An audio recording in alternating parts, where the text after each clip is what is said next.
Setting role play tempat rumah sakit Husada, ruang mawar, instalasi interna, kamar 2. Perawat pelaksana dan kepala ruangan sedang berdiskusi mengenai discharge planning yang akan diberikan kepada pasien Krisna dengan diagnosa DHF. Selamat pagi Bu Intan dan Ibu Krisna. Saya Fatma sebagai perawat primer hari ini. Sebelumnya saya ingin menyerahkan formulir rencana discharge planning kepada pasien Krisna di ruang mawar. Dari hasil observasi, keadaan pasien Krisna sudah membaik. Dari hasil lab, rutin menunjukkan peningkatan trombosit dan hematokrit dan sudah dalam rentang normal. Selain itu, kondisi fisik pasien bagus, sudah tidak demam lagi dan tidak lemas lagi. Dari segi asuhan keperawatan, pasien sudah bisa pulang hari ini. Saya berencana untuk memberikan discharge planning kepada pasien Krisna. Bagaimana pendapat Ibu? Apakah Ibu menyetujuinya? Mungkin Ibu bisa melihat format rencana discharge planning yang sudah saya buat. Apa yang difokuskan dari discharge planning ini?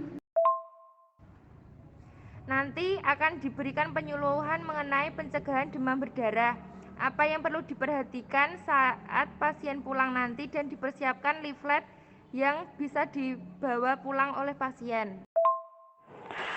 Baik, kalau begitu nanti kita diskusikan lagi bersama dokter visit hari ini. Pagi hari ini di ruang mawar kamar 2 terbaring lemas pasien Krisna dengan diagnosa DHF. Pasien sudah menjalani hospitalisasi selama seminggu di rumah sakit dan hari ini dilakukan visit rutin oleh dokter bersama dengan kepala ruangan dan perawat pelaksana yang bertugas di si pagi. Selamat pagi Bapak, bagaimana keadaan Bapak hari ini? Pagi, sudah mendingan suster, saya sudah tidak demam lagi. Bagaimana tidurnya tadi malam Bapak? Nyenyak suster. Sepertinya kondisi Bapak sudah membaik ya. Hari ini akan ada kunjungan ya Pak dari dokter seperti kunjungan sebelumnya. Bapak akan dicek kondisi kesehatannya. Selamat pagi Bapak.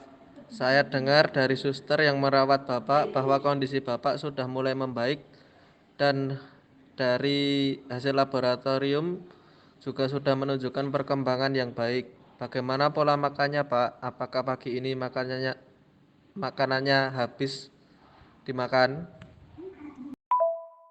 Hari ini saya makan habis 1 porsi dokter. Berbeda dengan kemarin-kemarin, makanannya tidak habis karena merasa tidak enak menelan makanan. Sudah bagus ya pola makannya.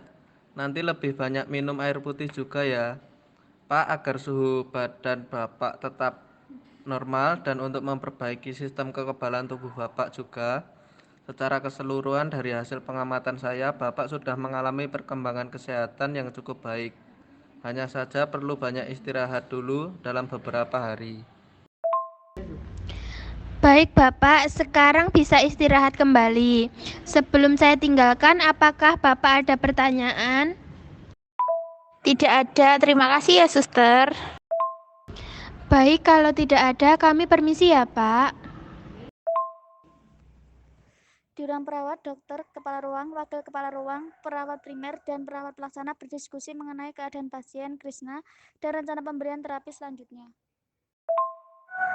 Dok, mengenai pasien Krisna, apa sebaiknya bisa direncanakan untuk pulang saja? Dari hasil observasi yang dilakukan perawat, kondisi pasien semakin hari semakin membaik dan dari hasil lab juga sudah menunjukkan peningkatan. Trombosit dan hematokritnya juga sudah normal. Sebaiknya apa tidak direncanakan pulang saja? Tadi juga saya sudah melihat hasil labnya, memang menunjukkan peningkatan dan bisa dikatakan normal. Tapi menurut saya sebaiknya jangan dipulangkan dulu untuk lebih memastikan keadaannya. Begini dok, dari sisi asuhan keperawatan pasien sudah bisa membaik. Intervensi keperawatan yang diberikan juga sudah tercapai dan hanya perlu untuk lebih banyak istirahat dan pemulihan saja di rumah. Tapi bagaimana nanti dengan keadaan pasien jika muncul demam lagi? Menurut saya pasien ini masih sedikit lemas dan masih perlu menjalani hospitalisasi. Kita tunggu sampai besok saja. Maaf dok, sebelumnya pada intinya pasien hanya memerlukan istirahat saja yang cukup untuk memulihkan kembali kondisi kesehatannya.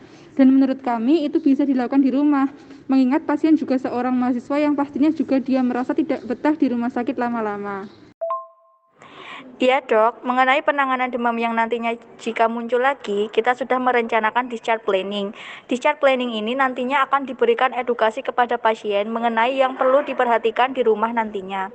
Jika nanti demam pasien muncul lagi, akan diajarkan dengan teknik kompres hangat dan pemberian terapi obat. Minta bantuan keluarga untuk selalu memperhatikan keadaan pasien.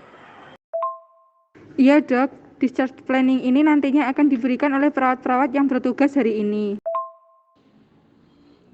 Ya, kalau begitu, saya harapkan nantinya discharge planning ini nantinya benar-benar dilaksanakan kepada pasien dan pastikan jika pasien juga sudah memahami apa yang harus dilakukan di rumah.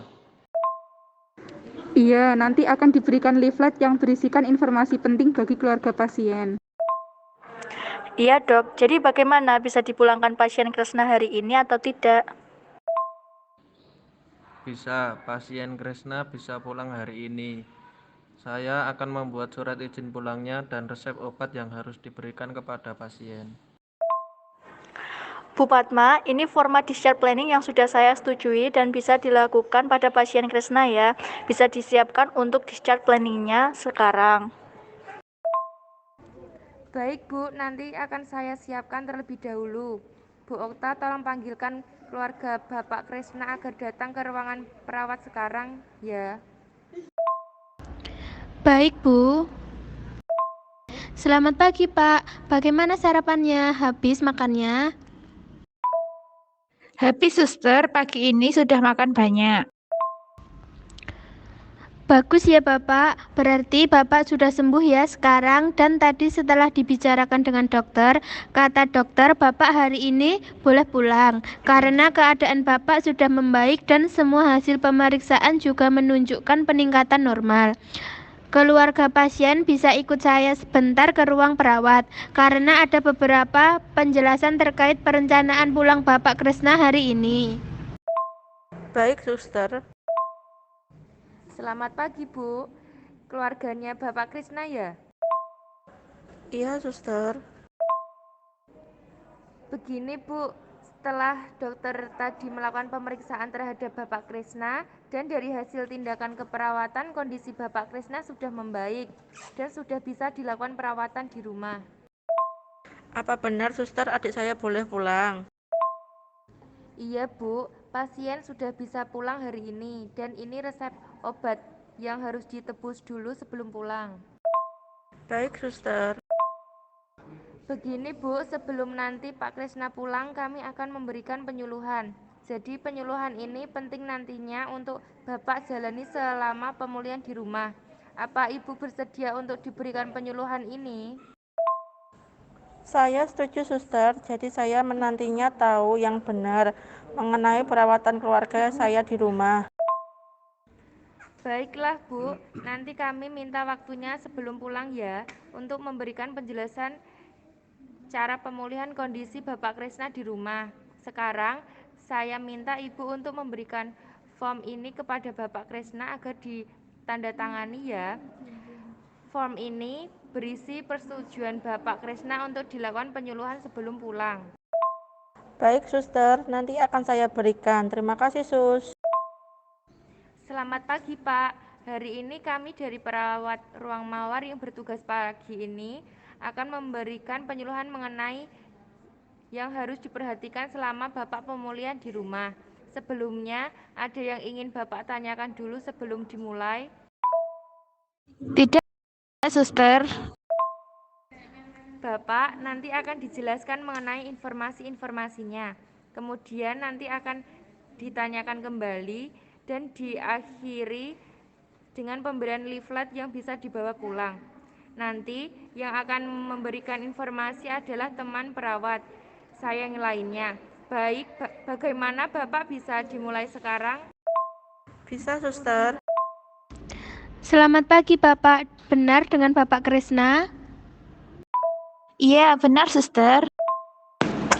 Saya perawat Anggun bersama 2 orang teman saya yang lainnya yaitu perawat Ani dan Okta yang pagi ini akan memberikan sedikit informasi kepada Bapak dan keluarga mengenai cara perawatan Bapak di rumah nanti setelah Bapak pulang dari rumah sakit. Mungkin sebelumnya Bapak sudah tahu mengenai penyakit yang Bapak alami. Saya menderita penyakit demam berdarah karena digigit nyamuk, suster. Kurang lebih itu yang saya tahu.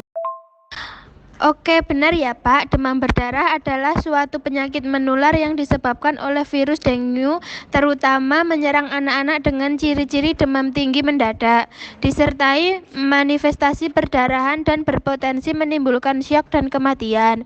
Demam yang tinggi terjadi secara mendadak dan terus-menerus selama 2-7 hari.